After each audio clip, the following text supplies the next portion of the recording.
Bienvenidos a un nuevo capítulo de La Parla Política, este programa que todos los jueves a las 8 de la noche llega a los hogares, llega ahí a ustedes, nuestros televidentes del sur del Cesar, del sur de Bolívar, de la provincia de Ocaña, a través de Megared de Colombia y Cableoperadores Aliados, y también llega a nuestros seguidores, más de 216.000 que tenemos ya en nuestra página de Facebook y de igual manera en nuestra cuenta de YouTube. Ahí estamos en el estreno a esta hora.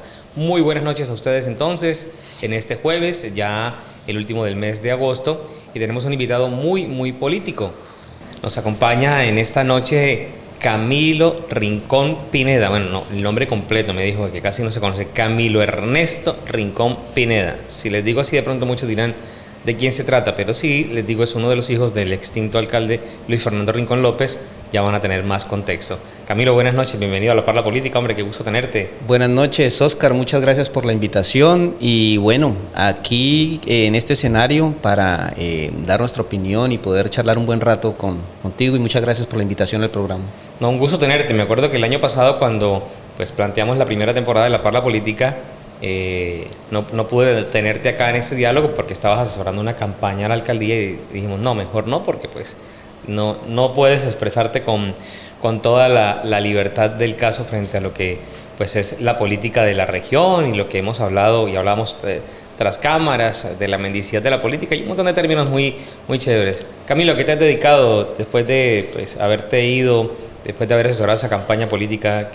Estamos en el territorio, hemos venido construyendo una estructura, estamos construyendo con la universidad, con Cámara de Comercio, un tema que creo que el que te contaré posteriormente, que se llama un laboratorio de innovación social. Okay. Es un tema bien interesante porque invita a unos espacios donde los actores en el territorio se sientan a mirar proyectos, se sientan a mirar soluciones a problemas comunes, pero soluciones innovadoras partiendo desde las organizaciones sociales, porque es importante empezar a recuperar eso. Aguachica tiene que recuperar ese construir desde sus individuos, desde las organizaciones sociales, entender que la construcción inicia desde los ciudadanos. Bueno, Camilo, vamos a contextualizar. Siempre hacemos en nuestro primer bloque de La Parla Política, dedicamos a que el invitado nos cuente un poco acerca de él. De pronto, pues muchos ya te hemos conocido, ya hemos tenido pues la fortuna de compartir ideas contigo, pero para quienes no te conocen, ¿quién es Camilo Ernesto Rincón Pineda? Camilo Ernesto Rincón Pineda. Bueno, soy un hijo más del conflicto colombiano. Como ya la gran mayoría y sobre todo Aguachica tiene claro, vengo de un padre que hizo la primera consulta por la paz en Colombia, aquí en el año 95, el cual se conmemoró el día de ayer. Y hemos venido construyendo desde la sociedad civil, desde las organizaciones sociales, procesos, más que candidaturas, procesos. Porque la gente siempre me pregunta y cuestiona por qué no hemos estado en algunos espacios y porque siempre ha existido una preocupación más que por ser candidatos, es por construir procesos, que es donde creo que está la parte fundamental del accionar político. Camilo Rincón es ese hombre que siente Aguachica, que es hijo de Aguachica, que realmente cree que tenemos que recuperar esa dignidad y esa fortaleza que algún día tuvimos como pueblo y que se nos ha venido olvidando, y tenemos que recuperar esa agenda propia. Y aquí estoy, he estado, seguiré estando para el servicio y para poder trabajar de la mano con las organizaciones sociales, y lo que se pueda hacer para el municipio, aquí estaré. Yo sé que una cosa pues va ligada a la otra, pero yo a veces siento como que Camilo trabaja más en lo social que lo político. Pues es que yo creo que es lo mismo, precisamente esa fragmentación, desligar esos dos procesos, creo que nos ha llevado a que la mayoría del tiempo creemos que lo político es una cosa y lo social es otra. Y resulta y pasa que yo creo que la estructura política tiene que tener su andamiaje y su corazón es social. De lo contrario, tendremos solo estructuras políticas que obedecen a otros intereses, no a los del territorio. Y Exacto. Creo que eso precisamente, Oscar, esa desintegración, esa desarticulación es lo que ha llevado a que la gente no crea que la política es parte de su diario construir, de su diario vivir. Creo que eso es lo que ha sucedido. Sí, que hayamos de pronto, como decimos nosotros en los términos coloquiales, como satanizado la política. Incluso era considerado un arte, ¿no? El arte de hacer política. Total. Hoy es como que, tú nos dices, mercantilizada, casi que mercantilizada, ¿no? Es que se ha tergiversado, es precisamente porque el ciudadano, la política tiene que llegar al ciudadano de a pie. Si no logramos aterrizar los discursos políticos a políticas públicas que realmente impacten el territorio, yo sí creo que vamos a seguir dándole la espalda a los procesos, creyendo erróneamente que la política no tiene que ver con nosotros. Y entonces nos levantamos y no tenemos agua. No hay nada más político que eso.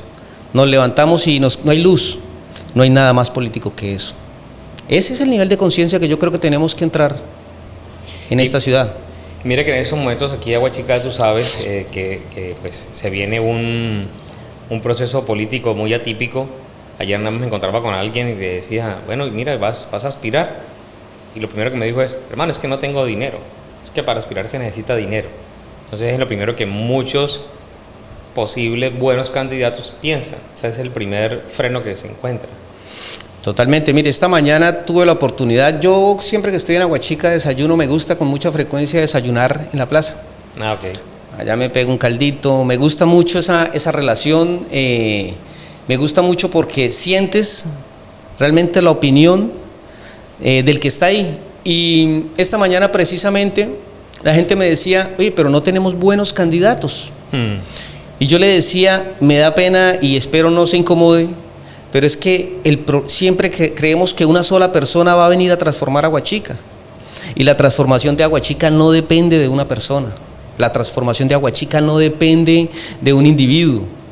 El individuo es la representación de una actitud de un pueblo. Realmente depende de eso.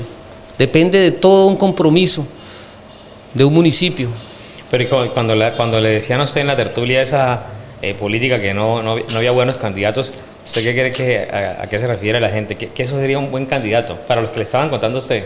Pues estaba en la plaza precisamente hablando con ellos y ellos quieren una persona que llegue a transformar todo y realmente ponen unas expectativas creo que muy ambiciosas sobre una sola persona.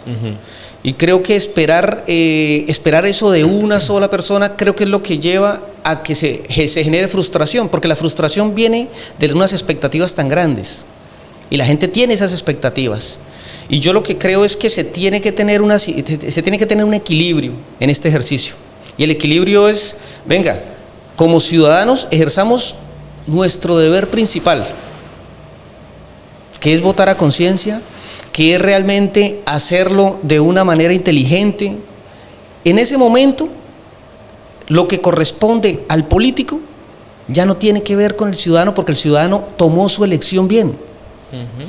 O sea, la parte inicial, la génesis del problema que se tiene en el tema político es un ciudadano informado, es un ciudadano con una conciencia de que Aguachica es de todos, de que podemos construir una Aguachica diferente, que hay un sueño de Aguachica que un día se tuvo, que hay un proceso, que hay una Aguachica modelo de paz, que fue un tema no solo nacional, sino internacional, y que ese sueño se ha venido perdiendo. Ayer se conmemoraron 29 años. Correcto, sí, antes de ayer 27. Sí, ayer 27. Yo te quería preguntar, Camilo, bueno, ya que vamos entrando en ese tema, porque obviamente es supremamente importante hablar de la historia. Bueno, se conmemoraron 29 años de la consulta y son 25 años del asesinato de tu padre, ¿cierto? Sí, señor, 24. Mi padre lo asesinan en el 2000, en el año 2000. Año 2000 a puertas de las 15 de elecciones. agosto, exactamente, sí, señor. ¿Tú dónde estabas cuando te llegó la noticia, cuando te enteraste? ¿Quién eras tú en ese momento también? Yo estaba trabajando, pues en la casa de Valledupar, estaba en Valledupar. Nosotros teníamos allá un equipo de trabajo con el equipo que tenía mi papá. Yo estaba en el Valle, nos avisaron en la tipo 3 de la tarde, 2 de la tarde que mi papá lo habían secuestrado, porque él se fue a una reunión. Entonces el primer aviso que se dio fue que lo habían secuestrado. Claro, pues eso empieza a generar una incertidumbre, empieza a generar un malestar que hombre, es una cosa que no se le desea a nadie. Y empiezan a pasar una cantidad de cosas por la mente de uno y bueno, se viene un mundo abajo. Y bueno, luego en horas posteriores nos avisan que lo habían asesinado, entonces ya empezamos a movilizarnos para acá, para Aguachica, y empieza todo ese proceso bastante doloroso para nosotros, pues una tragedia. ¿Cuántos años tenías en ese momento? En ese momento, 45, 24, 21 años. Bueno, ya estabas, sí, como dice uno, en uso de razón. Ya sí, estabas... claro, total. Yo soy de los mayores, entonces ya. Pero ¿te acuerdas quién te contó en ese momento? Sí, a nosotros nos llaman a la oficina que teníamos en Valledupar, nos llaman a contarnos lo del secuestro. Ahí estaba Jorge Luis Oñate, un amigo de mi papá que era el coordinador del equipo allá de Valledupar, y estábamos ahí en la oficina. Luego ya nos dirigimos a la casa y luego me llama a mí un escolta que tenía papá. Me llama y me dice, me acuerdo tanto que me dice, le tengo la peor noticia del mundo, y me dijo, a Luis Fernando lo mataron, lo asesinaron. Pues es una cosa increíble, pues uno, no, ¿qué te cuento? Es que nomás me acuerdo y se traslada uno al momento y causa cierta sensación. No, nos tocó empezar a movernos para acá de una vez, pues la noche de una vez vámonos para Aguachica, papá lo tenían acá en la funeraria, fueron a recogerlo. Te voy a preguntar por partes, ¿sabes qué? Porque bueno, obviamente yo también estaba de cerca en ese momento como a la expectativa, ¿no? Y esas fueron las elecciones que ganó Toño Bermúdez, después pasamos sí, como a eso, pero como para hoy poder hacer esa remembranza. Pues no me acuerdo, no tengo que decirlo. ¿Qué pasó? A él le arrebatan la vida en esa reunión y a quién le entregan el cuerpo, dónde lo dejan, ¿qué pasó en ese momento? Él está en una reunión, él fue a una reunión que lo citaron, él fue con su equipo de seguridad en ese momento. ¿Hacia la zona de San Martín? Hacia Uturama. Él se va con su equipo, llega allá, atiende la reunión, duraron un buen rato. Luego los desarman, ya saliendo los desarman, a los escoltas les quitan las armas y a papá de una vez se lo llevaron detrás del espacio donde estaban, y a papá le pegan un disparo de una vez. Sin embargo, ellos no lo vieron porque ellos los soltaron, los dejaron ir sin armas, y a él ahí lo asesinan. Sin embargo, ellos no tenían la seguridad. Ellos se demoran un buen tiempo porque los mandan desde donde estaban a pie, los carros los dejaron allá, las armas se las quitaron y los mandan por las fincas. Entonces ellos demoraron un buen tiempo en llegar, pero apenas se pudieron comunicar, pues informaron primero que a Luis Fernando se quedaron con él, y segundo que escucharon disparos que tenían que confirmar, pero que el tema era que es bastante probable que lo hubieran asesinado. Luego ya llegaron acá, ya iba a subir la funeraria, pero tenían como que restringido, eso fue hasta muy tarde que pudieron subir a recoger el cadáver. Eso fue un 15 de agosto, ¿no? 15 de agosto, sí señor. Plenas vísperas de la fiesta. Pues esa noche era la serenata, al otro día el cumpleaños de Aguachica, entonces claro, súper fuerte eso. Y luego sube, la funeraria lo baja y ya empiezan a arreglar el cuerpo acá. Pero a nosotros, eso fue lo que sucede. Se quedan con él después de la reunión, y los escoltas se vinieron para acá. En un momento como que iban a tener problemas con ellos, los iban a asesinar o algo así, pero bueno, al fin resolvieron, gracias a Dios, pues no hubo más víctimas. No hubo más víctimas, sí señor. Entonces. Y tú pudiste resolver la pregunta, que me imagino que en algún momento te la hiciste, ¿por qué fue papá a esa reunión? Yo nunca... te la hiciste, me imagino. Sí, claro, no, pues por mucho tiempo uno sigue todavía cuestionándose de esa manera, pero bueno, mi papá era un hombre de acción, era un hombre de hacer, más que de hablar, que de hacer, y él estaba dispuesto a resolver. Ya había hecho una alcaldía, iba por la segunda, su alcaldía primera pues fue una alcaldía muy buena, y tomó esa decisión. Yo siempre he creído que cada cosa corresponde a un momento y a una decisión que se toma. Todo es consecuencia de una decisión, él la tomó en ese momento. Nunca he tenido criterios para poderla juzgar porque primero no tenía la edad, no estaba metido en su política, yo no estaba viviendo acá en Aguachica, estaba en Valledupar. Y segundo, él tuvo que haberla tomado, mi papá no era un niño, era un hombre que tenía muchas herramientas, conocía la política, había sido desmovilizado, conocía los riesgos, los digamos, riesgos política, que tenía, sí, total. de la zona y todo. Él tomó esa decisión y muy lamentable para toda la familia. O sea, no pasa un día donde uno no se pregunte para qué tomó esa decisión él. Pero si la tomó en su momento, me imagino que fue con todas las salvedades con la información que tenía, tomó esa decisión. Se jugó y perdió. ¿Y se esclarecieron los hechos? ¿Hubo culpables? ¿Hubo sentencias? Sí. Sobre todo, no el material, o sea, Juancho Prada, ellos estuvieron vinculados, él aceptó, él duró unos años preso, hubo una sentencia, Palizada también está preso. Lo único que nunca se ha podido aclarar realmente es porque lo que se evidenció fue que hubo unos recursos vinculados y sí hay una clase política que nunca dio la cara, porque los que sí la pusieron fueron los victimarios, pero nunca el brazo político, porque esto no fue que se encontraron para tomarse un tinto y entonces se pusieron bravos y... Te entiendo. No, esto fue un tema que tuvo su connotación lógicamente política, pero eso nunca se ha podido esclarecer realmente. Pero se logró que se considerara un crimen de lesa humanidad, un crimen político. En eso estamos, realmente es un tema que hemos venido evaluando precisamente porque hoy pues hay un gobierno que le ha dado prioridad a las víctimas. Desde la Unidad para las Víctimas hemos venido revisando eso con la directora ahorita nueva y con el subdirector que es gente amiga y conocida. Y hemos venido revisando y estamos empezando a mirar esos temas de manera más puntual.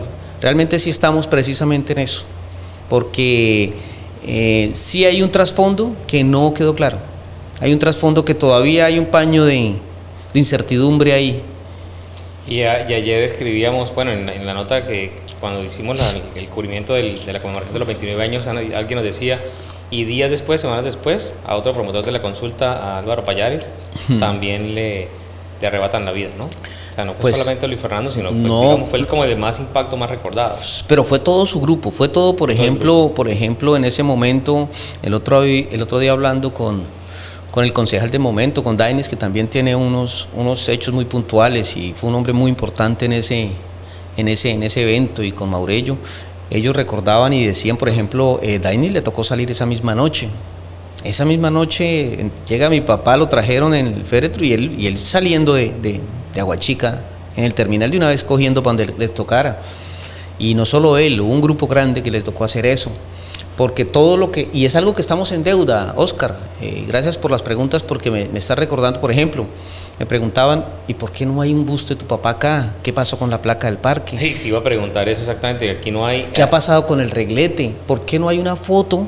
Algo curioso, yo tuve la oportunidad, y ahorita que hablemos del lamentable hecho del alcalde, tuve la oportunidad de estar en la oficina, he estado en la oficina un par de veces, y hay fotos de todos y no hay fotos de mi papá, por ejemplo. Entonces es un tema que precisamente, es un tema que vamos a rescatar porque creo que, más que por la persona particular, sí creo que el hecho significativo de que el hito y el parteaguas que se genera a partir de la consulta, sí es importante que Aguachica empiece a construir a partir de un hecho tan significativo. Claro, pero también para nadie es desconocido que en la zona hubo mucho poder paramilitar, era vetado, aquí muchos años no se pudo conmemorar la consulta, creo que eso... O sea, pasó que como 15 años más o menos, ¿no? O sea, total, no se podía decir nada. Total. Se sabe que era así, no se podía decir nada. Y gracias a recordarme, por eso hay gente en la cual hay que agradecerle. ¿Sí? Trataron como de mantener viva esa memoria colectiva. Claro. Está, por ejemplo, Javier Claro, don Silvio Ariza, don Francis. O sea, hay gente que de entonces que siguió de manera privada, porque se hacía de manera privada, tratando de mantener. Está Antonio Calvo, que era el jurídico de la consulta en su momento. Toda esta gente que hoy, gracias a Dios, está viva, ellos siguieron manteniendo este legado, a pesar de lo que dices, muchos años que no se podía hablar de eso, porque eso fue un tema que...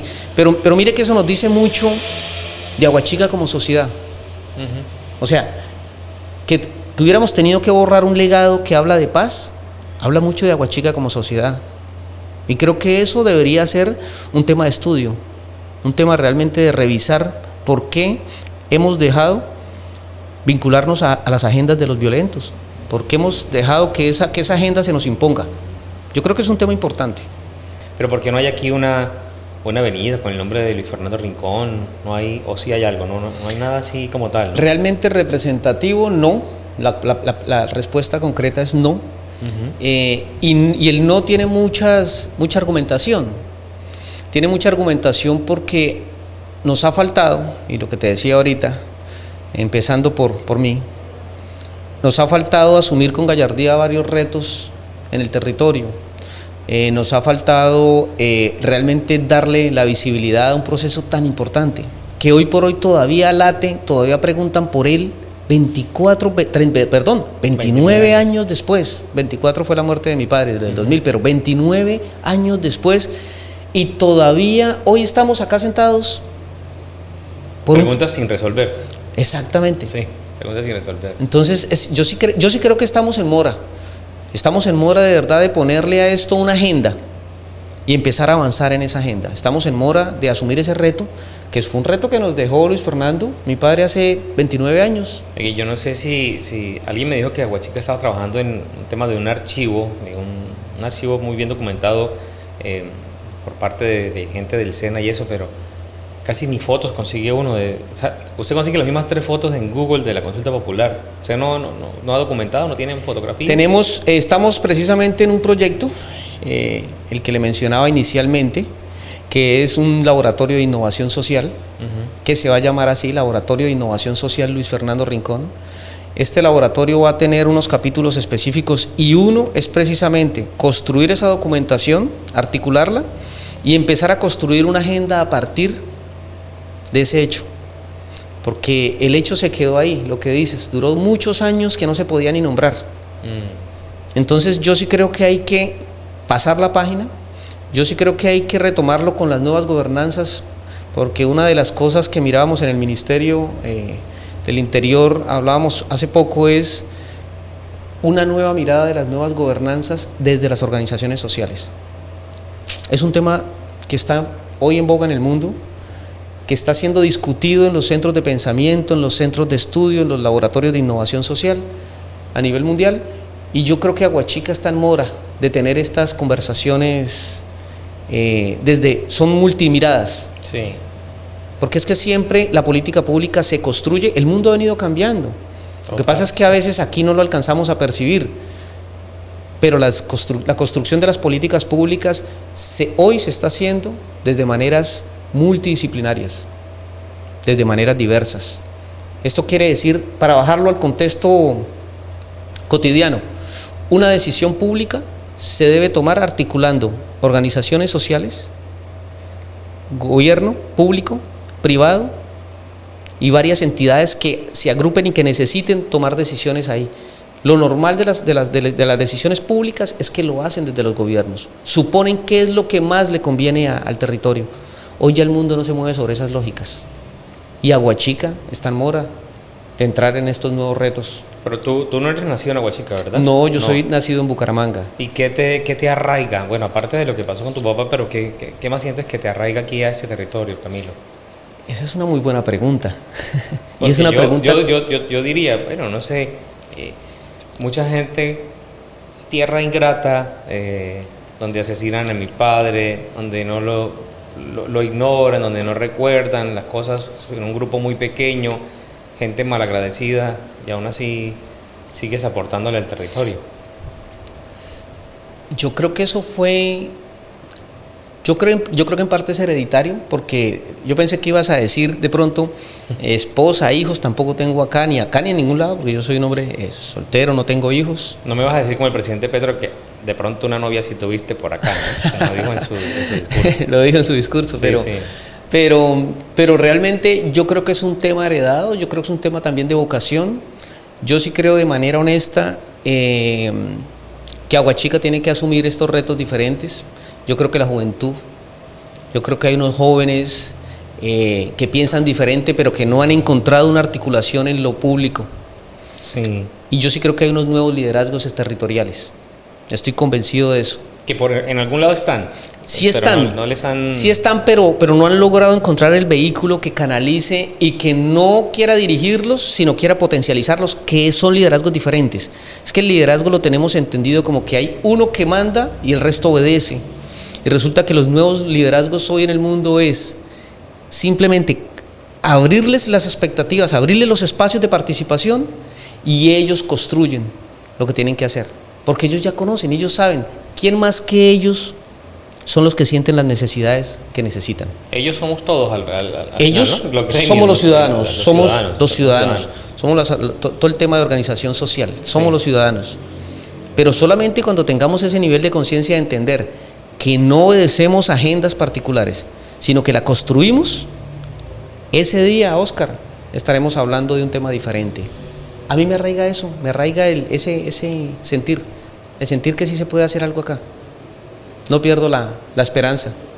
Claro, y lo que logró Luis Fernando en esa época, ¿a qué se debió? No, indudablemente. Porque no había un gobierno nacional amigo ni nada. Nada. No. Ni gobernaciones ni nada. No es por decir. Al contrario. No es por decirlo como dice todo el mundo, no es porque sea mi papá, pero. Sí. Pero no, un liderazgo y un equipo de trabajo, porque él no lo hizo solo. Es que la gente recuerda a Luis Fernando y eso está bien. Pero eso no lo hizo solo Luis Fernando. El protagonista de la consulta precisamente se llama consulta popular. Es una herramienta de la Constitución. Y el protagonista fue el ciudadano es el protagonista. Nosotros deberíamos de recuperar eso. Mi papá simplemente lo que hizo fue, con su equipo de trabajo, que no estaba él solo, que ahí estaba Alexander Rojas, Toño Calvo, bueno, todo el equipo que él tenía acá en Aguachica.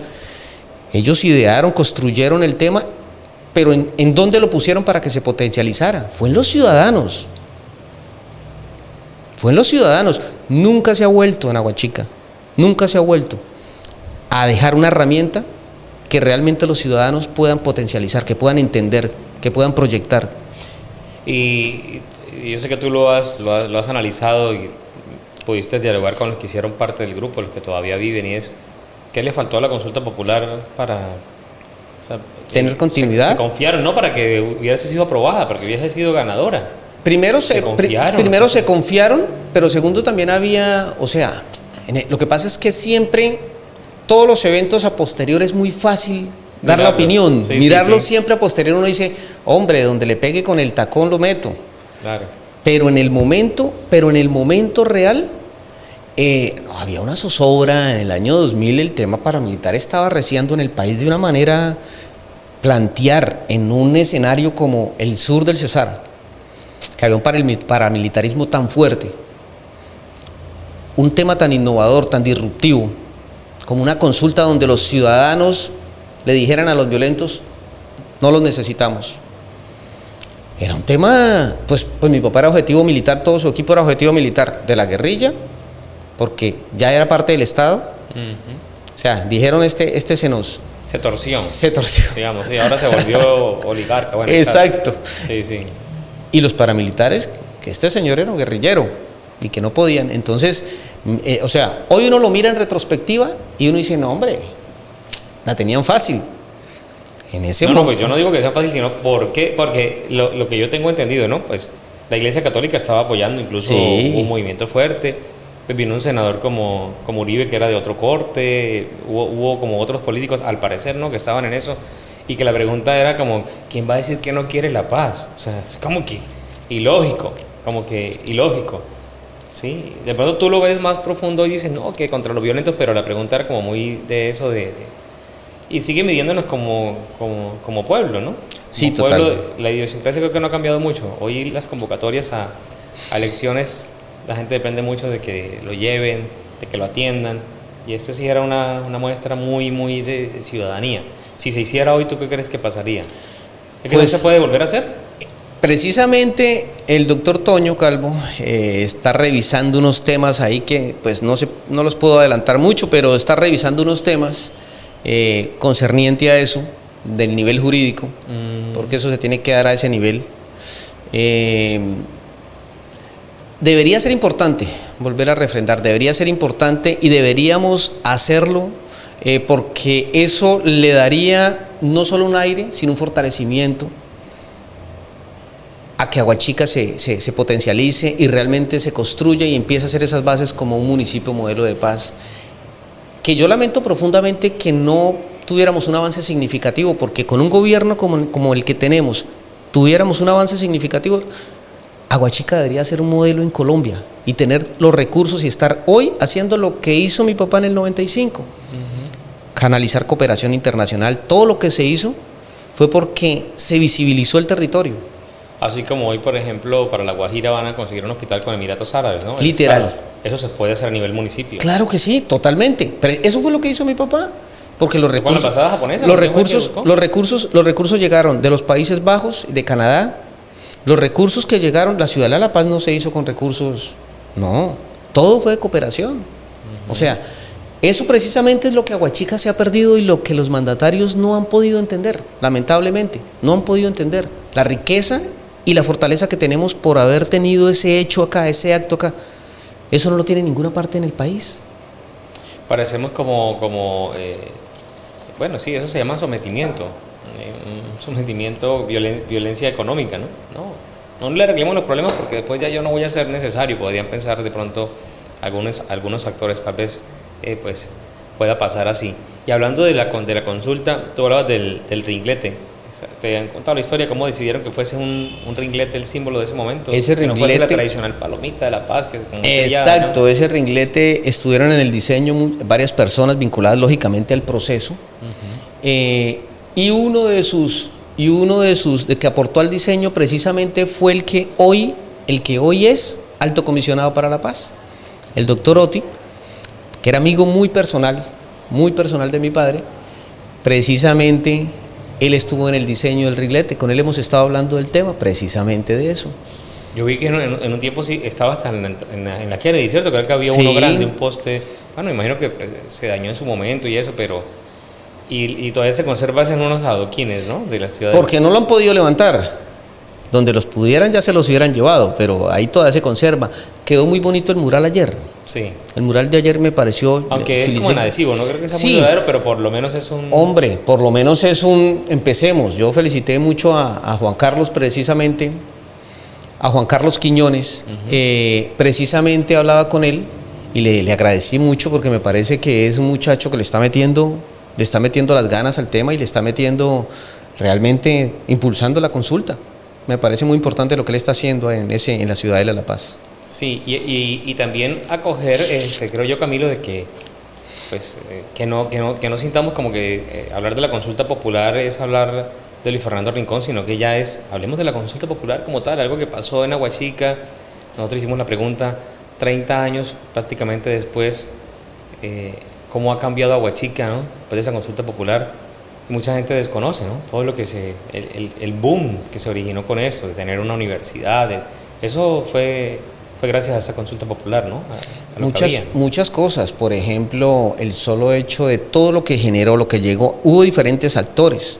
Por ejemplo, en el hecho de la universidad, indudablemente ahí estuvo el doctor Anwar Yaver, una persona muy importante en la región, amigo también personal de mi padre. Estuvo el doctor Vicente, primer rector. Entonces, yo siempre, a veces, a mí me gusta mucho exaltar el equipo. Sí.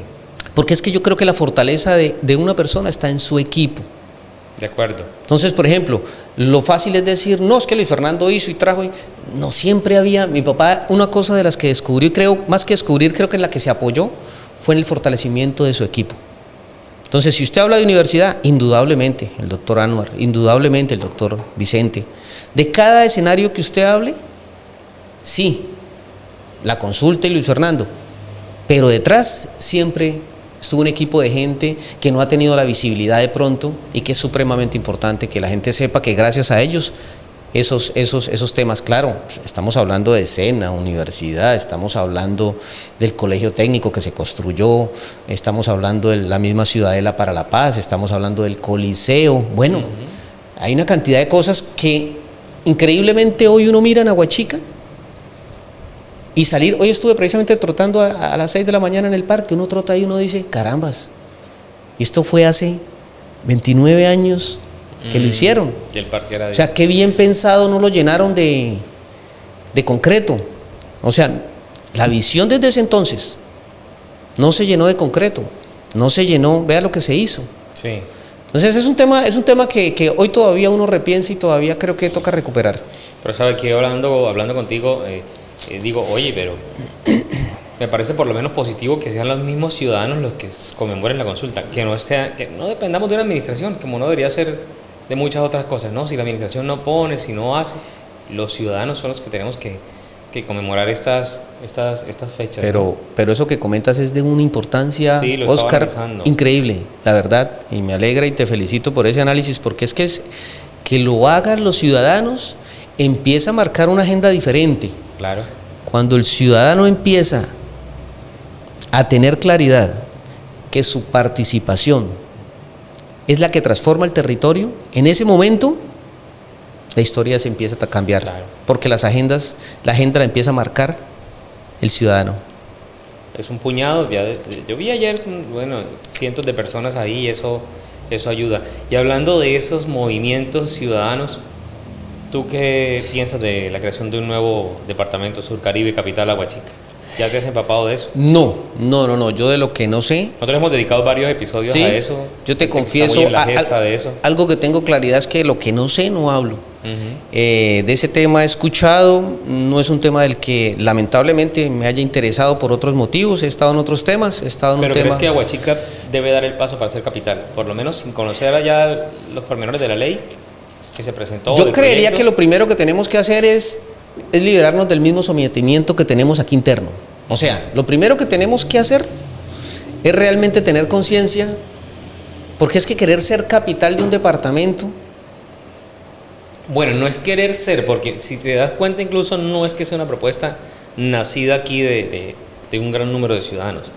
Es como, yo diría, un deber ser. O sea, que si yo veo la explicación lógica, sí, porque si veo la explicación lógica de la distancia de los centros administrativos, o sea, ese cuento me cala mucho, ¿no? Oye, si como Cartagena, capital de Simití, a 600 kilómetros. Sí, una locura. Eso de lejos no, y Aguachica le va a quedar a una hora y media. Lo que sucede es que no solamente ese es uno de los... Hay un tema presupuestal. También, pero ellos están... Todo está... Pues sí, lo he visto, ¿no? La viabilidad financiera, sí, fiscal y todo, pero sí creo que debemos creérnosla. Sí, y además que las capitales, Camilo, yo tengo un concepto, ¿no? Y mucha gente sé que lo tiene de que, ¿cómo vamos a hacer capital si no tenemos agua? ¿Cómo va a ser capital? Y me contaban historiadores, gente como Vicente Baños, como Eduardo Torres, que muchas capitales, cuando se dio ese paso, tenían muchas necesidades básicas insatisfechas. Valledupar en su momento, hace 60 años. Santa Marta va a tener 500 años y todavía tiene problemas de acueducto. Entonces, creo que eso también ayuda a ir creando de pronto esa mentalidad que queremos. Bueno, no, pues según lo que tú dices, tienes mucho más conocimiento que yo del tema. Realmente no es un tema al cual yo me haya enfocado. Tengo enfoque en otros, no trato de no dispersarme porque... Claro. Pero si es un tema relevante, pues vale la pena revisarlo en detalle. Que otros hagan también, ¿no? Claro. Que otros hagan, que propongan. Sí, claro, no, es que no, uno tiene... Es que precisamente ayer tenía una conversación en la tarde y con alguien hablábamos de que si me decía, no, es que vamos a tener unas 10 prioridades. Yo le dije, mire, si tienes más de 3 prioridades, ya no tienes prioridades. O sea, si tienes 10 prioridades, ninguna es prioridad. Entonces, sí, nosotros tenemos unas prioridades, pero el tema del departamento valdría la pena revisarlo. Yo lo que creo fundamentalmente es que Aguachica, en su construcción interna, tiene que fortalecerse mucho para esos escenarios. Debe programarse una audiencia pública con los de la Comisión de la Cámara de Representantes en estos próximos días. Están programando eso, y esa es la idea, de que el ciudadano llegue y exponga y diga, bueno, usted si quiere que eso sea no solamente de Aguachica, sino que vengan los de los, sí, se articulan municipios de diferentes departamentos. Está Sur de Bolívar, está Santander, creo. Bueno. Sí, claro, es que incluso yo como en el colectivo de la gente, mucha gente dice, Aguachica es la capital, ¿no? Por el tema de comercial, de ubicación. Y bueno, pero ese es un tema que hemos tocado con otros invitados. Y Camilo, ¿por qué nunca te has lanzado a la alcaldía de Aguachica? La verdad. Pero no, aquí es el programa de la verdad.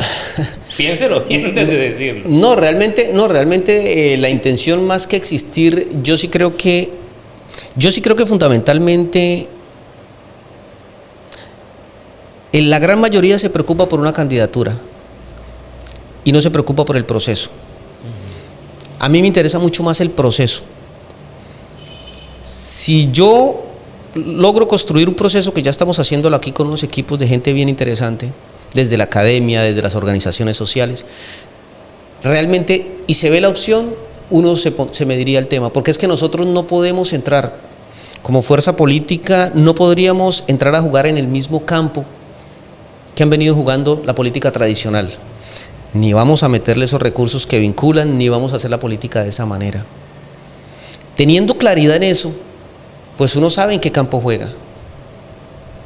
Y si nosotros no nos movemos con una estrategia clara, si nosotros nos metemos en el mismo en el mismo campo, nos ganan por goleada, porque ellos son dueños de los árbitros, del balón, de la cancha, mejor dicho, entramos ahí de prestados, y así como entramos vamos saliendo. Pero si los traemos a la cancha nuestra, ¿y la cancha cuál es? Realmente es desde la base social, desde esa construcción, y ese camino es largo, Óscar, ese camino es largo. Precisamente ese camino es largo, por eso no se da de un día para otro, es un camino, no es faltando 6 meses para la alcaldía, es ser parte de un proceso donde se tomen decisiones y se diga, venga, si vale la pena o no soy la persona, es el equipo, y el equipo toma la decisión del equipo de trabajo, oye mira, podemos apoyar a esta persona, y yo me haría parte para apoyarlo sin lugar a dudas, porque no es la persona en particular, es el equipo y es el proceso. Entiendo. Así es como yo lo miro, y entonces por eso creo que la respuesta no es tan, es que quiero ser, me parece que pasa por ahí, no es mucho más compleja que eso. Claro, al tener un proceso, incluso ya el nombre sería lo de menos, ¿no? Podríamos decirlo. Totalmente de acuerdo. Es que el nombre pasa a ser aleatorio. El nombre pasa a ser aleatorio cuando el proceso es el que impulsa. Lo que pasa es que venimos acostumbrados a una lógica diferente, Óscar. Hay un libro que leí hace muy poco y decía cómo pensar fuera de la caja. Tenemos unas lógicas muy definidas. Entonces, el candidato tiene que ser ya hay estos 3 y tienen que ser esos mismos, ¿por qué? Entonces le pregunta a la gente, ¿por qué? No, porque son los de siempre y son los que avalan los señores estos, y este señor y este otro, ¿pero por qué? Oye, ¿no puede ser usted? Venga, ¿usted no puede? No, ¿cómo? ¿Yo cuándo? Porque ya tenemos unas lógicas establecidas de quién puede ser, ni siquiera ser alcalde, no, quién siquiera puede aspirar. Ya tenemos esa lógica. Entonces yo sí creo que hay que repensar esas lógicas desde otras miradas diferentes. Pero sabes que el hecho de crear un nuevo departamento puede ayudar a cambiar mucho esas lógicas. Incluso otro de los argumentos es eso, ¿no? Aquí como estamos, para que el sur tenga, por ejemplo, mire que no tenemos diputados. Increíble, como ¿no? Está concentrado el potencial electoral allá y lo que queda aquí son migajas, eso cambiaría. Eso podría darnos también acceso a tener representantes. Entonces sí podría ayudarnos mucho a esa lógica, porque es que también eso hace parte del sistema, ¿no? A cómo estábamos, la distancia y demás. Creo que ahí podríamos ganar mucho. Y cuando accediste en la campaña pasada a asesorar a un candidato a la alcaldía en su momento, ¿qué te llevó a dar ese paso, Camilo?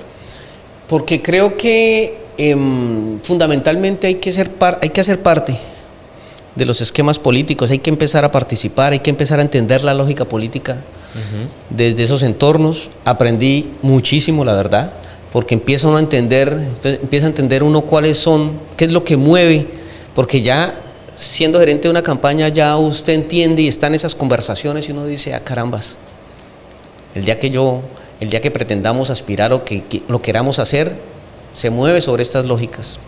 Entonces, para mí fue muy enriquecedor y agradezco mucho haber estado en ese equipo, aparte por el nivel de relacionamiento y los espacios que me permitió. Pero eso le permite a uno eso, y tiene que estar uno en esos escenarios, es fundamental. Nunca lo había hecho, pero estar desde esos escenarios me permitió otras miradas. ¿Y cómo viste la gente? O sea, ¿si era lo que esperabas del ciudadano o definitivamente no? Pues esperé muchas cosas más, la verdad creí que se podía construir desde otras lógicas, pero la realidad, la lógica del territorio te impone otras agendas. Y esto me enseña que el proceso, que empata completamente con lo que estamos hablando, Óscar.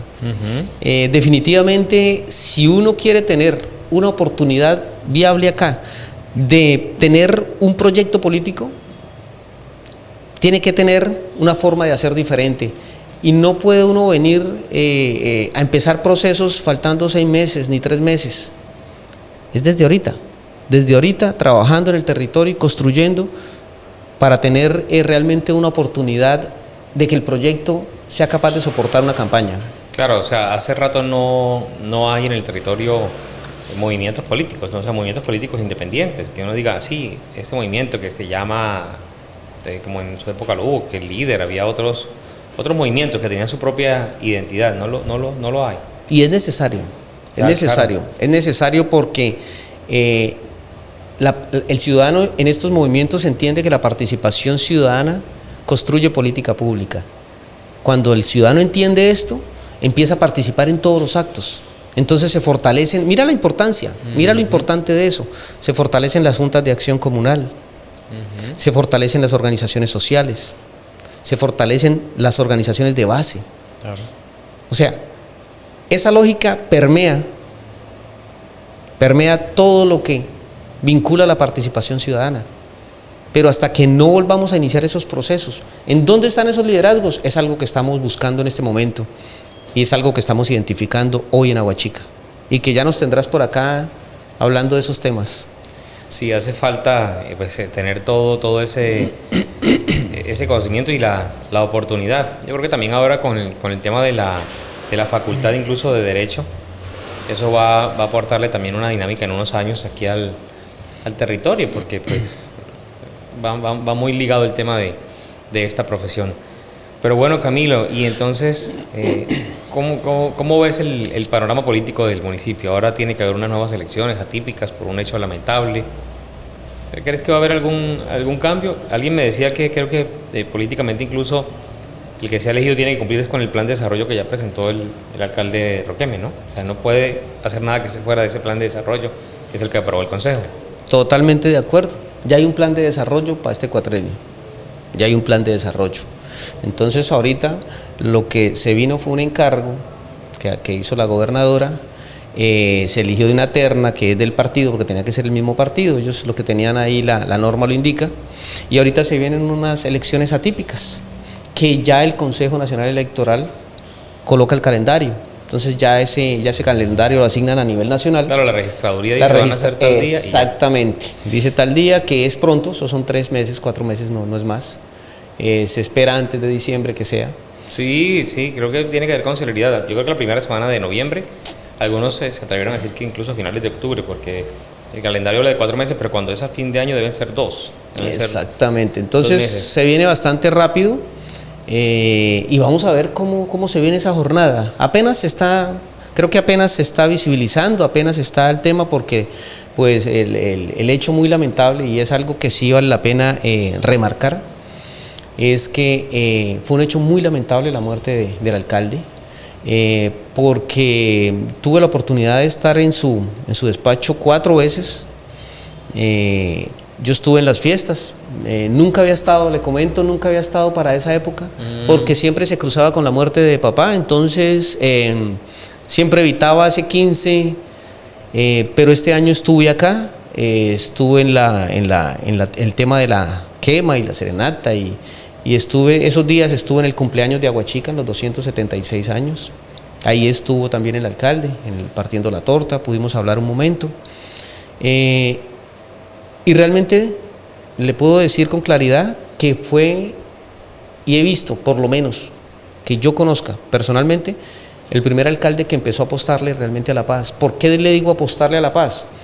Porque nosotros teníamos el compromiso de celebrar el 27 de agosto, que no se pudo hacer, se va a pasar ya luego te contaré, se va a mover unas fechas más adelante.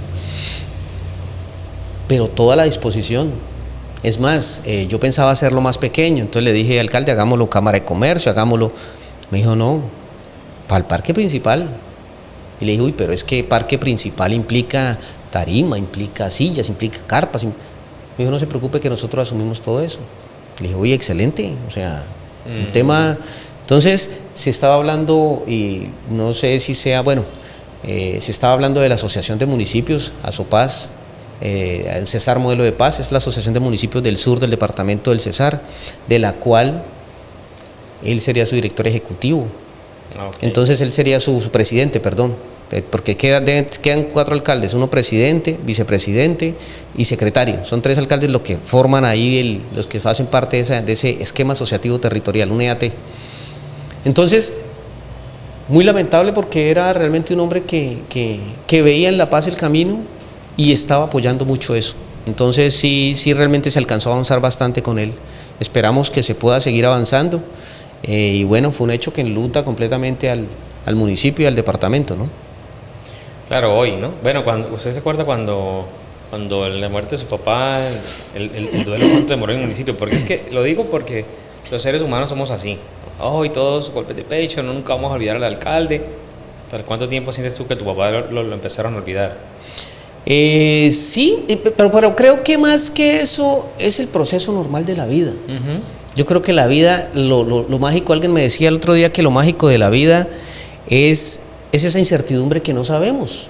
Porque si tuviéramos una fecha exacta, entonces usted dice, me desordeno hasta tal día porque yo sé que tal día, sí, pero resulta que esa incertidumbre de la vida es la que la complejiza y es la que la hace bien vivirla. Entonces, sí, hay unos ciclos que hay que pasar, la vida continúa. Alguien que días precisamente hablando del tema en Bogotá me decían, hombre, lamentable, pero las instituciones siguen, ¿qué van a hacer? Porque yo dije, no, se paró por esto, sí, listo, démosle un tiempo, pero bueno, ¿y para cuándo? La institucionalidad sigue contigo, sin ti, conmigo, o sea, entonces es parte del proceso. Me pongo a mirar, ¿no? Este proceso típico que va a haber.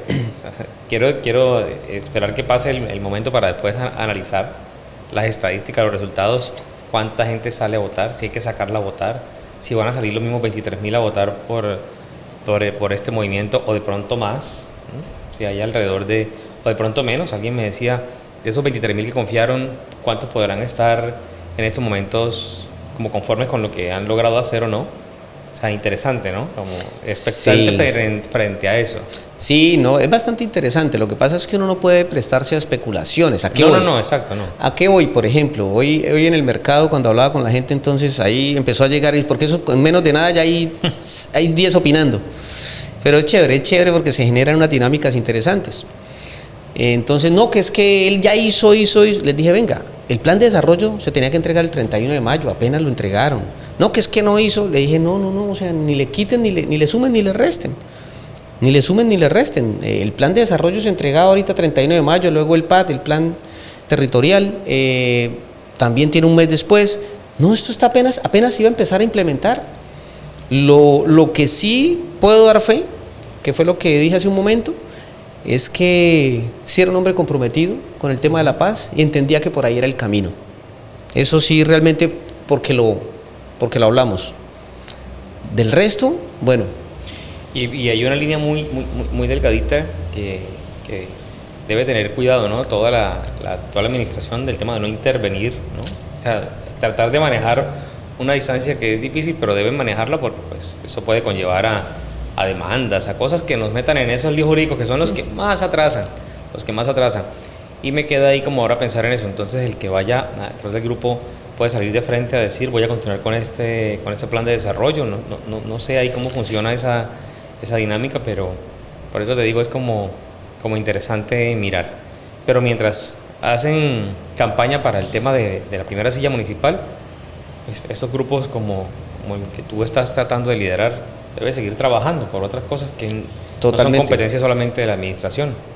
Es que precisamente los laboratorios de innovación social, su fortaleza es esa, que tiene 3 palabras: uh-huh. Laboratorio, innovación, social, y vincula cómo las organizaciones sociales, cómo la sociedad, cómo los ciudadanos entienden que la política pública se construye con su participación. Yo te puedo durar hablando aquí 2 horas de laboratorios de innovación social, eso tiene tanto de ancho como de largo, pero el resumen de todo eso es cómo los ciudadanos entienden que los mandatarios locales obedecen a unas lógicas que hay instauradas en el territorio y que los ciudadanos asumen como hechas. Si el ciudadano permite que su poder como ciudadano, que es votar, es menguado, tiene problemas de transparencia, en ese momento entonces ese liderazgo corresponde exactamente a ese nivel de tiene un nivel de correspondencia, exactamente. Entonces, si el ciudadano entiende que su participación es fundamental y que es la que transforma, estaremos hablando de otra Aguachica en 4, 8, 10 años, completamente diferente. Claro, porque el mandatario o el gobernante al final reacciona a como su pueblo se lo debe mostrar, ¿no? También, pero si sabe que es un pueblo que es conformista y eso. Pues un pueblo que es capaz de colocar conscientemente, es capaz de quitar. Exacto. Un pueblo que coloca de manera consciente es capaz de quitar. Cuando el pueblo entiende que tiene las herramientas, que es capaz de elegir con su voto, pero que también es capaz de hacer una revocatoria, porque las herramientas constitucionales ahí están, Óscar. Sí, es una constitución que es muy completa, eso lo hemos hablado. Pues bueno, Camilo Ernesto, ¿no? Sí, señor. Camilo Ernesto, y usted nos explicaba también pues, la composición del nombre. Esto está consumido en una hora, pero obviamente hay otros temas y que sigamos trabajando y que pues siga llevando, porque yo sé que solamente no trabajas por Aguachica, se trabaja a lo largo del territorio también. Sí, hemos venido apoyando varias dinámicas con la unidad de víctimas, varias dinámicas con el Ministerio del Interior. El Ministerio del Interior tiene un viceministerio, que es el del diálogo social. Ahí está el doctor Gabriel en este momento. Con él nos hemos articulado precisamente para apoyar eventos y articular todas estructuras de organizaciones sociales. También con la oficina del Alto Comisionado en su momento hemos venido haciendo labores y abriendo espacios. Ese tema a mí me gusta, me llama la atención y me parece, es una vocación, realmente es un tema que me gusta y lo he venido trabajando. Para cerrar, esa manilla que dice que... El líder, no, es una manilla que en alguna campaña y algún tema nos dieron y me gusta su color, me gusta lo que significa. Pero no es un grupo ni nada. No, ya tendremos una manilla. Bueno, Camilo, muchas gracias por acompañarnos en la Parla Política, hombre. No, gracias a ti, Óscar, y gracias y te felicito por el programa. Realmente me parece que es necesario como y replicarlo, porque tener opiniones diferentes es fundamental, esas lógicas diferentes, porque nos pone otros contextos. No tienes una agenda específica, marcada y determinada. Es una agenda amplia, participativa y que ve diferentes sectores. Aguachica se tiene que llenar de escenarios como estos y de apoyarlos porque creo que es fundamental para la democracia. Así es, donde hay pues medios que puedan aportar, abrir espacios, escuchar, generar opinión, ahí pues ahí digo yo que ahí es. Muchas gracias entonces a ustedes, nuestros televidentes, por estar sintonizados con la Parla Política. Quédense también con pues, nuestros diferentes episodios, síganos en la cuenta de YouTube, @MiTV Canal 20, y encuentran todos los capítulos de la Parla Política y también de la Parla Podcast. Feliz noche para ustedes.